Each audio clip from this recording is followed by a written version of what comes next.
말씀하시되 대만에 다시는 지혜가 없게 되었느냐? 명철한 자에게 책략이 끊어졌느냐? 그들의 지혜가 없어졌느냐? 드단 주민아 돌이켜 도망할지어다. 깊은 곳에 숨을지어다. 내가 에서의 재난을 그에게 닥치게 하여 그를 벌할 때가 이르게 하리로다. 포도를 거두는 자들이 내게 이르면 약간의 열매도 남기지 아니하겠고 밤에 도둑이 오면 그 욕심이 차기까지 멸하느니라. 그러나 내가 에서의 옷을 벗겨 그 숨은 곳이 드러나게 하였나니 그가 그 몸을 숨길 수 없을 것이라. 그의 자손과 형제와 이웃이 멸망하였은즉 그가 없어졌느니라. 내 고아들을 버려도 내가 그들을 살리리라. 내 과부들은 나를 의지할 것이라. 여호와께서 이와 같이 말씀하시니라. 보라, 술잔을 마시는 습관이 없는 자도 반드시 마시겠거든 내가 형벌을 온전히 면하겠느냐? 면하지 못하리니 너는 반드시 마시리라. 여호와의 말씀이니라. 내가 나를 두고 맹세하노니 보스라가 놀램과 치욕거리와 황폐함과 저주거리가 될 것이요 그 모든 성읍이 영원히 황폐하리라 하시니라. 내가 여호와에게서부터 오는 소식을 들었노라. 시절을 여러 나라 가운데 보내어 이르시되 너희는 모여와서 그를 치며 일어나서 싸우라. 보라, 내가 너를 여러 나라 가운데에서 작아지게 하였고 사람들 가운데서 멸시를 받게 하였느니라. 바위 틈에 살며 산꼭대기를 점령한 자여, 스스로 들어온 자인 줄로 여김과 내 마음의 교만이 너를 속였도다. 내가 독소리같이 보금자리를 높은 데에 지었을지라도 내가 그리로부터 너를 끌어내리리라. 이는 여호와의 말씀이니라. 에돔이 공포의 대상이 되리니 그리로 지나는 자마다 놀라며 그 모든 재앙으로 말미암아 탄식하리로다. 여호와께서 말씀하시니라. 소돔과 고모라와 그 이웃 성읍들이 멸망한 것 같이 거기 사는 사람이 없으며 그 가운데 머물러 살 사람이 아무도 없으리라. 보라, 사자가 요단강의 깊은 숲에서 나타나듯이 그가 와서 견고한 처소를 칠 것이라. 내가 즉시 그들을 거기에서 쫓아내고 택한 자를 내가 그 위에 세우리니 나와 같은 자 누구며 나와 더불어 다툴 자 누구며 내 앞에 설 목자가 누구냐? 그런즉 에돔에 대한 여호와의 의도와 대만 주민에 대하여 결심하신 여호와의 계획을 들으라. 양떼의 어린 것들을 그들이 반드시 끌고 다니며 괴롭히고 그 처소로 황폐하게 하지 않으리라. 그들이 넘어지는 소리에 땅이 진동하며 그가 부르짖는 소리는 홍해에 들리리라. 다 같이 읽겠습니다. 보라, 원수가 독소리같이 날아와서 그의 날개를 보스라 위에 펴는 그날에 에돔 용사의 마음이 진통하는 여인같이 되리라 하시니라. 아멘. 네, 우리가 그 큐티를 할 때 잊지 마셔야 되는 게 있는데요. 사람이라는 존재는 영적인 존재가 아닙니다. 그런데 동시에 사람은 육적인 존재도 아니에요. 그러니까 이런 식으로 극단으로 가면 안 되는 거예요. 그러니까 이 사람이라는 존재는 만물 가운데 유일무이한 체질을 가졌는데 우리는 영육 일원론적인 존재예요. 그러니까 이렇게 사람을 말할 때 영혼육, 삼원설을 말하는 것도 있고, 삼분설을 말하는 분도 있고, 영육, 이분설을 말하는 분도 있는데, 그러니까 그게 아니라 인간은 원래가 영육이 그냥 결합된 영육 유기체예요. 구분하는 게 불가능한 거예요. 그러니까 이 사람을 놓고 봤을 때 사람의 어디까지가 영이고 어디까지가 육이냐, 이거를 구분하는 건 불가능해요. 분리가 안 되는 거예요. 그래서 사람은요, 영적인 게 육적인 거고 육적인 게 영적인 거예요. 예를 들어서 제가 이제 저녁에 늦게 자는 걸 굉장히 꺼리거든요. 이유가 뭐냐면 육신이 피곤하면 기도가 안 돼요. 육신이 피곤하면 영적인 활동인 기도가 막히는 거예요. 안 되는 거예요. 그러니까 사람은요, 영적인 체력과 육적인 체력이 다 연결이 돼 있는 거예요. 그래서 이제 큐티 설교를 이제 하다 보면 이런 겁니다. 어떨 때는 심리적인 설교를 할 때도 있고, 어떨 때는 지극히 육체의 얘기를 할 때도 있는데, 그게 인본적이라서 그런 게 아니고요, 성경의 육체의 이야기가 나오면 그것도 영적인 주제인 거예요. 영육의 주제가 따로 있는 게 아니라는 거죠. 다 서로 연결되어 있는 거예요. 그런데 제가 오늘 말씀으로 큐티를 할 때는요, 아마 지금까지 큐티했던 나눔 중에서 가장 영적인 이야기를 할 것 같아요. 그러니까 오늘 한번 잘 들어보셨으면 좋겠는데, 자, 오늘 말씀을 보시면 에돔이라는 족속이 등장을 하는데요, 이들은 야곱의 형이죠. 에서의 자손입니다. 그런데 이들도 이제 망했거든요. 그러면 왜 망했는가? 결론부터 말씀드리자면 이들은 복음이 없어서 망했어요. 그러니까 많은 분들이 생각하실 때 복음은 천국 갈 때나 필요한 거 아닙니까? 이렇게 생각하실 수 있는데 이게 영육 이원론적인 사고방식이에요. 여러분, 영과 육은 따로 떨어져 있는 게 아니기 때문에, 이게 따로 떨어져 있기 때문에 다르다라고 생각하시는데, 여러분이 오늘 설교를 들으시면서 확실히 정리하셔야 되는 게요, 복음이 없으면 삶이 망해요. 완전히 망하게 되는 겁니다. 그래서 복음이 없다는 게 구원에도 치명적인 문제가 되지만 인생 전체에서 심각한 문제를 가져오는 거예요. 그러면 왜 그렇게 되는 거냐? 자, 제가 처음에 말씀드린 것처럼 에돔은 에서의 후손이거든요. 그런데 이들이 망했어요. 그러면 우리가 여기서 하나 생각해야 될 게 있는데, 그게 뭐냐면 그들의 조상이죠, 에서의 죄성이 후손들에게 전가된 게 있다, 이렇게 생각하시는 게 맞는 거예요. 그러니까 오늘 에돔이 왜 망했냐, 이걸 분석할 때 그러면 이들의 조상인 에서의 특징이 뭐냐, 이걸 파보는 건 굉장히 중요한 거예요. 그래서 한번 생각을 해볼게요. 우리가 에서와 야곱을 형, 동생 이렇게 나누지만 사실 이 두 사람은 어머니 뱃속에서 동시에 생겨난 쌍둥이죠. 그런데 정말 이상합니다. 동생인 야곱은 이스라엘의 12조상을 낳았고 훗날 예수님의 조상이 됐는데, 에서는 완전히 구원에서 멀어졌거든요. 심지어는 하나님에게 버림을 받았어요. 그러면 이제 쌍둥이인데 이런 일은 왜 일어났을까? 그런데 여기에서 제가 이제 한 가지 질문을 드려볼게요. 자, 일단 보자면 에서는 불신자고요, 야곱은 신자예요. 그러니까 신자인 야곱이 자기 죄를 본다, 당연한 거죠.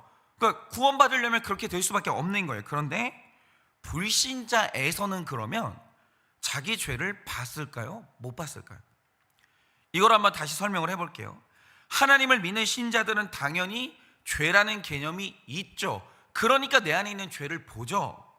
그런데 불신자에게 죄라는 개념이 있을까요? 없을까요? 답이 뭐냐면 불신자인 에서도 죄라는 게 뭔지를 알았고 자기 안에 있는 죄를 볼 줄 알았고 그 죄 때문에 괴로워할 줄 알았어요. 죄책감이 있었다라는 거예요. 불신자인데. 그 증거가 뭐냐, 여러분이 창세기 26장과 28장을 보면 에서에 대해서 굉장히 흥미로운 기록이 있는데요. 일단 이제 창세기 26장을 보면 에서의 첫 번째 결혼 기록이 등장을 해요.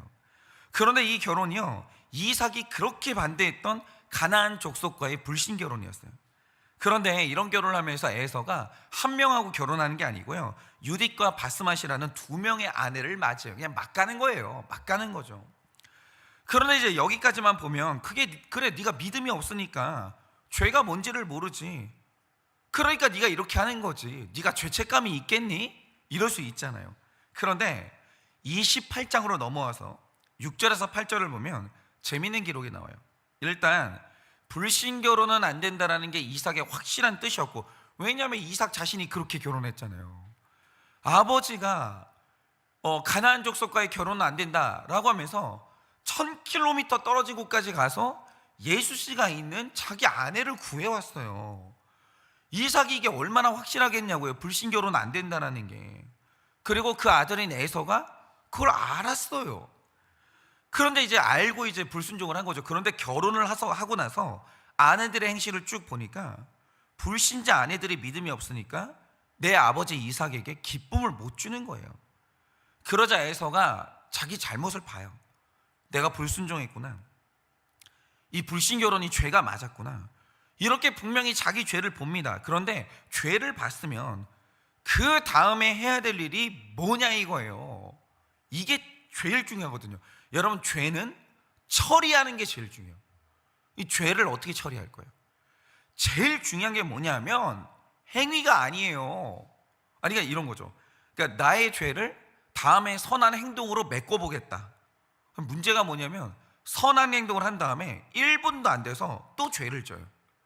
그러니까 이게 뭐냐면 행위로 메꾸겠다는 건 뭐냐면 그러니까 밑이 뚫려 있는 이 항아리가 있는데 이걸 나의 열심과 속도로 한번 이걸 내가 가득 채워보겠다, 이거랑 똑같은 거예요. 그건 안 되는 거예요.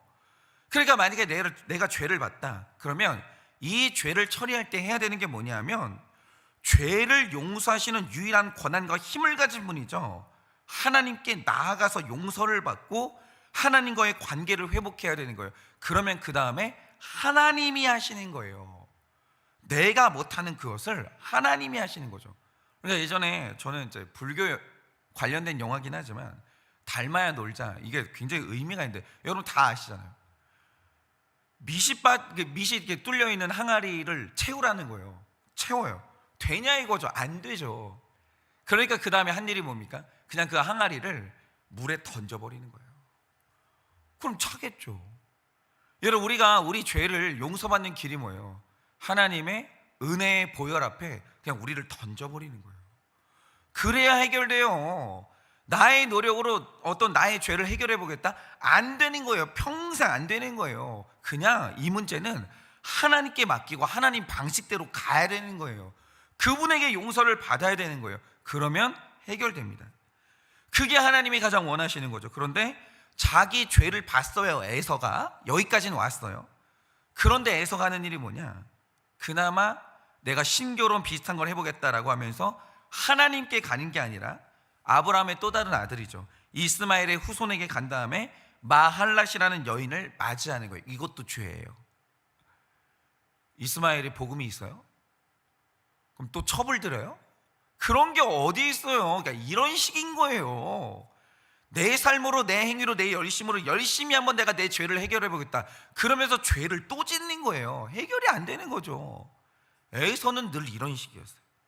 그러니까 우리가 이 기록에서 유심히 봐야 될 게 있는데, 이 세상에 육적인 인간은 없어요. 일단 신자나 불신자나 다 인간은 기본적으로 영적이에요. 그래서 모든 사람이 다 귀신을 두려워하고 천국과 지옥의 존재를 무시할 수가 없고, 미래가 궁금하고 삶에 고난이 오면 한 번씩은 점을 쳐보는 거예요. 그런데 잘 들으세요. 종교의 영과 성령은 다른 거예요. 이 종교의 영은 모든 영에 대해서 열려있는 악한 음란의 영인데, 성령은 오직 하나님만 섬기고 하나님만 바라볼 줄 아는 순결한 영이에요.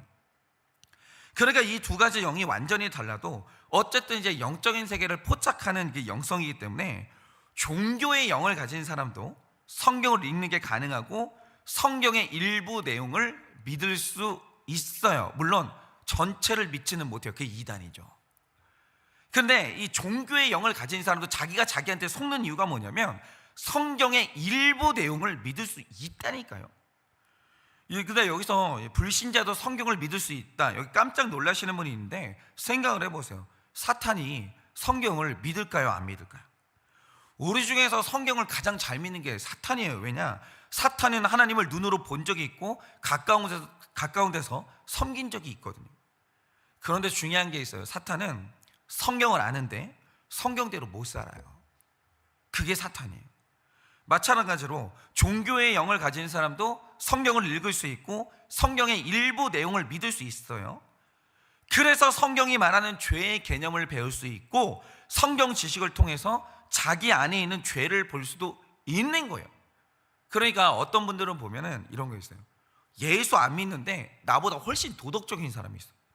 예수를 안 믿는데도 나보다 훨씬 더 양심적인 것처럼 보이는 사람이 있다라는 거죠. 헷갈리지 마세요. 그건 종교의 영이에요. 종교의 영을 가진 사람도 얼마든지 그렇게 될 수 있는 거예요. 그러니까 지금부터 신학적으로 굉장히 섬세하게 가야 되는데, 그런데 잘 보세요. 내가 예수 안 믿어요. 나 성령 못 받았어요. 근데 나는 종교의 영이 있어서 성경을 읽었고 내 죄를 봤어요. 근데 이 지점에서 일어날 수 있는 최악의 재앙이 있어요. 그게 뭐냐? 죄에 대한 지식을 알아, 내 죄를 봤는데 복음이 없으면 그 길로 망해요. 그 길로 망해요. 그러니까 복음이 없이 자기 죄를 보는 것만은 고통이 없다라는 거예요. 왜냐? 여러분이 오늘 말씀을 보세요. 7절을 보면 에돔이 왜 망했는가를 말하면서 지혜가 없게 되었다 이러거든요. 맞아요. 이게 모든 문제의 원인이에요.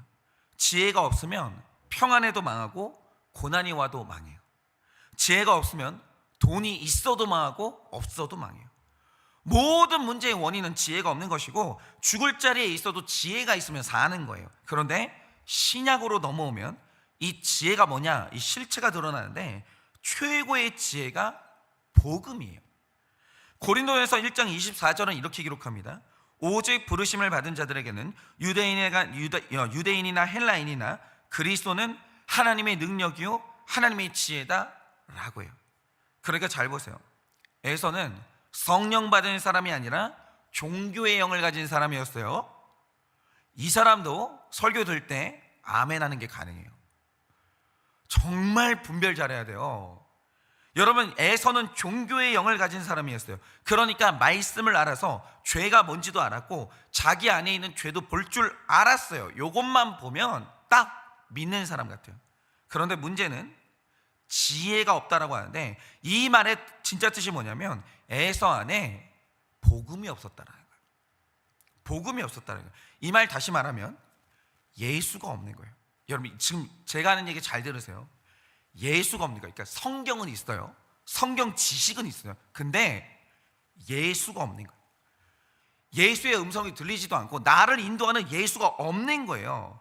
그러면 복음이 없는 상태에서, 예수가 없는 상태에서 내 죄를 보면 어떤 일이 벌어지는지 아십니까? 자, 예수가 없이 죄를 보면 예수가 나타나는 게 아니라 약탈자들이 나타나기 시작해요.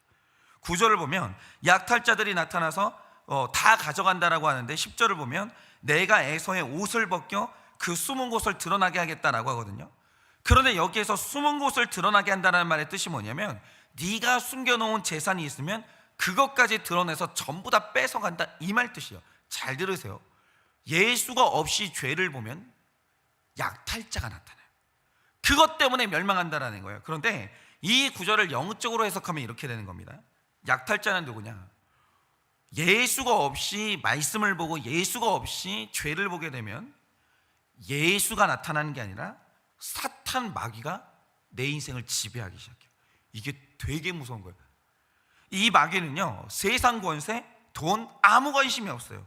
오직 원수 사탄이 원하는 딱 하나는 뭐냐면 우리 인생, 우리 구원을 통째로 뺏어가기를 원해요. 그리고 우리 인생을 사는 날 내내 자기 마음대로 조종하기를 원해요.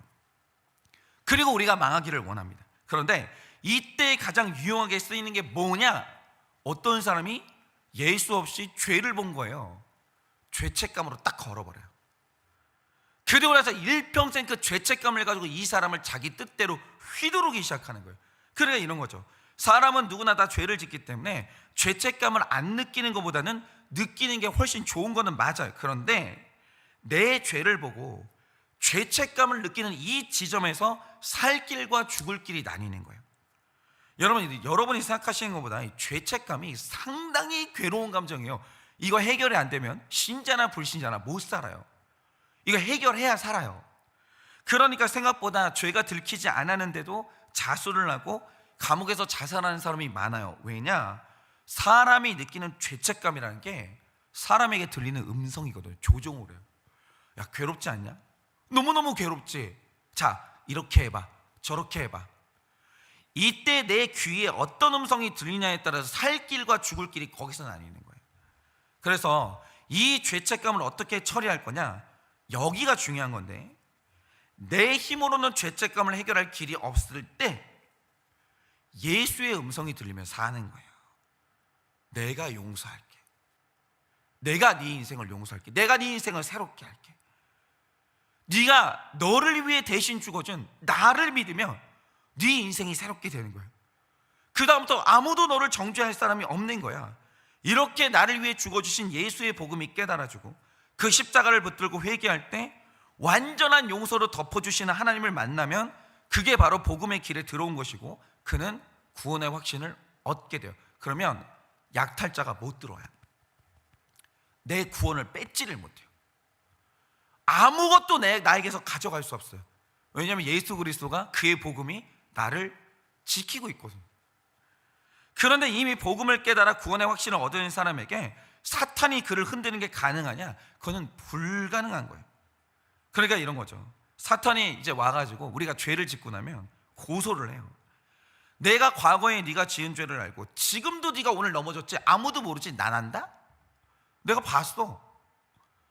너도 알고 나도 알아. 네가 무슨 죄를 지었는지. 근데 네가 구원의 확신을 가져? 네가 천국을 간다고? 야, 너무 뻔뻔하지 않냐? 염치가 있으면 너 고개를 들면 안 되는 거야. 이런 식으로 정죄를 한다는 거죠. 그 구원의 확신을 못 갖게 만들어. 예배를 누리지 못하게 만들어요. 예수님께 나아가지 못하게 만들어요. 그래서 이때 복음이 있는 사람은 예수의 이름으로 꾸짖으면 되는 거예요. 그래, 나는 죄인이 맞고 이게 아무렇지도 않다는 건 아니야. 내가 죄에 넘어지는 날도 있어. 나는 그게 되게 애통해. 그래서 나는 예수님의 십자가를 붙든 것이고, 나는 평생을 예수님의 은혜에 기대해서 살 거야. 예수 안에 구원받은 나를 네가 아무리 정죄해봤자 소용이 없어. 네가 그러면 그럴수록 나는 예수님께 악착같이 나아갈 거야. 예수님과 내 관계는 더 깊어질 뿐이야. 네가 아무리 정죄해도 소용이 없어. 이렇게 꾸짖으면 사탄은 평생 우리 구원을 흔들지를 못해요. 왜? 사탄이 정죄하면 할수록 우린 예수님께 더 가까이 가거든요. 예수님, 나는 예수님 없이 못 살아요. 나는 예수님의 은혜 없이는 오늘도 넘어지고 내일도 넘어져요. 예수님, 은혜를 주세요. 자꾸 기도의 자리로 나가고 예배의 자리로 나가는데 뭐하러 꾸짖어요? 뭐하러 죄책감을 줘요? 그럴 필요가 없는 거죠. 그런데 내 죄가 뭔지를 봤는데, 양심이 있는데, 도덕적이 됐는데 복음이 없어요. 어떻게 될까요? 사탄이 죄책감을 주는 거예요. 야, 네가 널 용서하냐? 제정신이야? 너 이 죄를 완전히 해결될 때까지 너 너를 용서하면 안 돼. 너 너한테 엄격해야 돼. 그리고 남도 용서하면 안 돼. 그러면서 사탄이 죄책감을 주면서 막 흔들 때마다 사탄한테 인생이 조종을 당하는 거예요. 네가 어젯밤에 음란한 영상을 보고 술을 마시고 부부싸움을 해놓고, 근데 너 장로더라? 너 권사더라? 너 집사고 목사더라? 야, 직분 다 내려놔. 사역 다 내려놔. 야, 이거 다 해결한 다음에 네가 사역이라도 해야지. 이게 뭐냐? 일단 아무한테도 말하지 마. 아무한테도 숨겨. 이러면서 우리를 막 조종을 하는 거예요. 막 이런 식으로 막 인본적으로 조정을 하는 거예요. 하나님이 네 예배를 안 받으신다는 거예요. 가만히 있다가 집에 나가 이러는데 다 거짓말이에요. 완전히 거짓말. 하나님은 우리를 언제든지 용서할 준비를 하고 계시고, 오기만 하면 은혜를 주시려고 준비하는데 아니라는 거예요. 하나님이 네 예배 오늘 안 받았다는 거예요. 싹 다 거짓말이거든요. 그러니까 이런 거예요. 음란한 영상 끊지 못하세요. 그러니까 더 예수님께 와야 되는 거예요. 이거 내가 끊은 다음에 예수님께 오겠다, 그런 날은 오지 않아요. 예수께 와야 그 힘을 얻고 끊어지는 거지. 그런 게 어디 있는 거예요. 부부싸움이 끊어지지 않으니까 예배에 더 집중을 해야 되는 거예요. 목회자가 부부싸움을 했어요. 여보, 말하면 안 돼. 숨겨야 돼. 이거 다 해결될 때까지 아무한테도 말하면 안 돼. 그러다가 목회자 부부가 말이죠, 우울증에 걸리고 갑자기 어느 날 이혼 선언하고 이렇게 되는 거예요. 하나님은요, 상한 심령으로 와서 엎드리는 자의 예배를 기뻐하시는 거예요. 그런데 복음이 없으면 약탈자의 음성이 들리지 예수의 음성이 안 들리는 거예요. 그게 문제인 거예요. 완전히 사탄이 하는 모든 말에 인생이 휘둘리기 시작해요. 그리고 사탄이 조정하는 행위의 삶을 살다가 구원을 완전히 뺏기는 거죠. 구원의 확신은 또 어때요? 우리가 믿음으로 구원받지 행위로 구원받지 못해요. 근데 사탄이 와서 날마다 그러는 거죠. 너처럼 지독하게 순종하지 못하는 사람이 구원을 바라는 거예요. 그래도 구원의 확신을 말하려면 삶에 좀 부끄러운 것이 없어야 되는 거 아닌가? 지금 네가 구원의 확신을 가지는 것은 뭐냐면 네가 자기 최면을 거는 거야. 너 같은 인간은 구원의 확신 가지면 안 돼. 이러는데 애초에 부끄러운 게 없는 완전한 삶은 평생 불가능해요. 우리는 되었다 하면 없는 인생이고 늘 부끄러운 인생이기 때문에 하나님의 덮어주시는 은혜로 사는 거예요. 예수가 나를 구원하지 내 삶이 나를 구원하지 않아요. 예수님 믿으세요? 그러면 구원의 확신 가지셔도 돼요. 그거 뻔뻔한 거 아니에요. 그게 우리 주제예요. 그냥 주제 파악하면서 겸손하게 예수만 자랑하면서 살면 되는 거예요. 그럼 되는 거지. 그런데 복음이 없으면 사탄이 하는 말에 휘둘리면서 평생 구원의 확신을 상실하게 되는 거예요. 그게 얼마나 기쁜 건데, 얼마나 편안한 건데. 그걸 다 뺏기는 거예요. 예수 믿는 자의 특권이 뭐냐면 구원의 확신과 기쁨이에요. 그게 없어지는 거예요. 그러면 이제 뭐 이런 게 없으면 일평생 예수님의 은혜가 아니라 에서처럼 행위로 구원받으려는 노력적으로 가게 되는데, 그러다가 또 다른 죄를 짓게 되는 거죠. 그러면 평생 죄책감에서 못 벗어나요. 그러니까 여러분, 도덕적인 사람하고 복음의 사람은 완전히 다른 거예요. 복음이 아니라 도덕적인 종교인이 되어서 평생 자기 비난하고 남 비난하다가 구원을 상실하는 그런 인생 살지도 마세요. 그러니까 만약 여러분이 자기가 용서가 안 되잖아요. 여러분 지금 속고 계시는 거예요. 속지 마세요. 예수 그리스도의 이름 안에서는 용서받는 거예요. 남이 용서가 안 되시잖아요. 여러분 속고 계시는 거예요. 내가 용서받았으면 남도 용서해야 되는 거예요. 그거 이 복수심이라는 고통 가운데 그만 사세요. 복음 안에서 다 해결할 수 있는 거예요. 그러니까 우리 안에 있는 이 종교의 영을 쫓아내시고 성령 받으셔야 돼요. 예수의 영을 받으셔야 돼요. 정말 이 사탄의 소리 그만 들으시고 예수의 음성을 들으셔야 되는 거예요. 여러분 복음 없이 죄를 보시면 일평생 사탄의 종로로 타는 겁니다. 복음 안에서 죄를 보시고 예수의 종으로 사세요. 예수님이 용서받았다고 하면 그런 줄 아세요. 너의 모든 죄는 용서받았고 너는 깨끗하다 이러면 그런 줄 아시라고요. 뭘 자꾸 도덕적인 인간이 되어서 자기가 자기를 용서하지 않고. 여러분이 하나님이요? 그거 다 하나님이 결정하시는 건데 왜 여러분이 결정해요? 여러분 천국 가요? 지옥 가요? 여러분이 정말로 예수 믿고 여러분의 죄를 회개하시고 대가를 치렀으면 천국 가요. 천국 주인 하나님이에요. 여러분 주인 아니에요. 하나님이 너는 내 자녀야, 너는 오늘 죽어도 천국 가, 이러면 그런 줄 아시면 되는 거예요. 뭐 그렇게 생각이 많고 하여튼 도덕적이 되고 이상한 인본주의만 가득 차가지고. 그러니까 사탄의 음성이 들리는 거 아니에요. 저거는 남의 얘기고 네 얘기는 아니야. 너 구원 못 받아. 다 거짓말이에요. 예수 믿는 사람은 다 구원받는 거예요. 내가 깨끗해서 구원받는 게 아니라 예수가 완전해서 구원받는 거예요. 예수밖에 없는 거예요. 예수. 여러분 인생에 예수만 남았으면 여러분 천국 가요. 문제가 뭐냐? 여러분 자꾸 여러분밖에 안 보이는 거예요. 나. 내가 있고 내가 해야 되고 나밖에 없고. 그 다 속는 거예요. 그러지 마세요. 여러분은 없어져야 돼요. 예수만 남아야 돼요. 그게 복음이에요. 그래서 정말 오늘 이 아침에 복음을 깨닫고 예수를 만나고 예수만 남아서 주의 종으로 평생 쓰임받는 여러분 인생 되시기를 예수님의 이름으로 축원합니다. 오늘 월요일이니까 적용 질문 드립니다. 내 안에 있는 영은 성령입니까? 종교의 영입니까? 내 안에 있는 영은 성령입니까? 종교의 영입니까?